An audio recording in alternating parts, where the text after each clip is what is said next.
files are 26.8 megabytes. Now, I'm going to just go through one by one. I frequently enjoy sharing this one with friends and family, but once it's shared, do I really need to hold on to it? I'll share this funny thing with you and then delete it.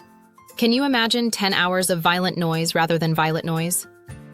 The nice thing is that once you're viewing the photo, it just moves you to the next when you delete it. It does take a little longer to confirm each deletion. You can scroll through several, go back to the main screen, and then select all of them and delete at once.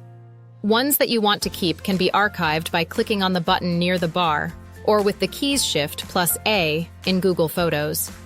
Be careful though, because Shift plus A again will unarchive them. You can also use Shift plus A from the main screen and click several photos to archive all at once.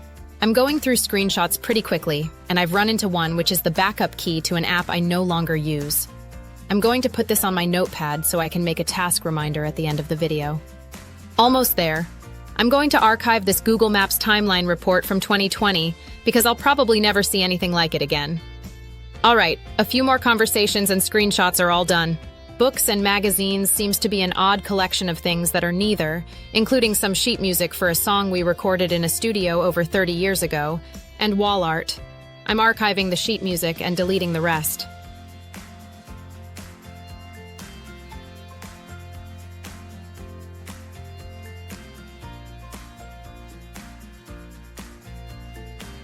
Event information. I suppose if you have current tickets for an event, this could be one way to store them. Everything in my folder is pre-pandemic, so I'm deleting them all. Identity is mostly diplomas and business cards. I don't know about you, but I've got business cards, diplomas, and a couple copies of my driver's license. I'm going to delete the duplicates and business cards that I no longer need. Notes is another odd collection of things, to include a wall of post-it notes, individual notes, sign-in sheets, cards, and the oldest and oddest one, which is a picture of a collection of old notes that my mother sent me at camp when I was a child. This picture is from 2 days after she passed, so I'm going to pause and take 3 deep breaths here. Then that's going in the archive.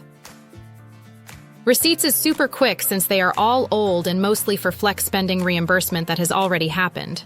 Recipes and menus is only about 30 pictures, but that's because I am usually pretty good about deleting menu pictures after I upload them on Google Maps. That is a good mindset to adopt when you are thinking about taking a temporary pic.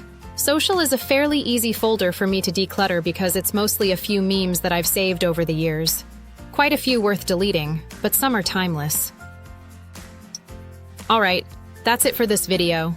I hope that you found this helpful and valuable in beginning the process of decluttering your photos. A trick to help find quick targets is to click on Manage Storage, and Google will highlight large photos, videos, blurry shots, etc. Day 4 complete. I am also going to set a repeating reminder to declutter photos once a month, on the 4th Saturday. I'll probably listen back to this video or write another video at the time.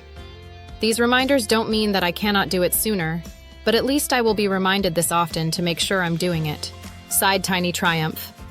When you find yourself watching the clock at the end of the day at work, you can always do a burst of decluttering to make the time go faster.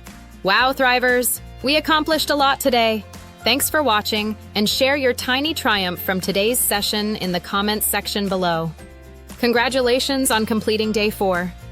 Let's get started with our phone or PC email on Day 5. YouTube thinks you'll like this video. The playlist for this Tiny Triumph series is also linked above. Embark on this journey of decluttering together in order to organize, optimize, and thrive with Quit Clutter. See you in the next video, Thrivers.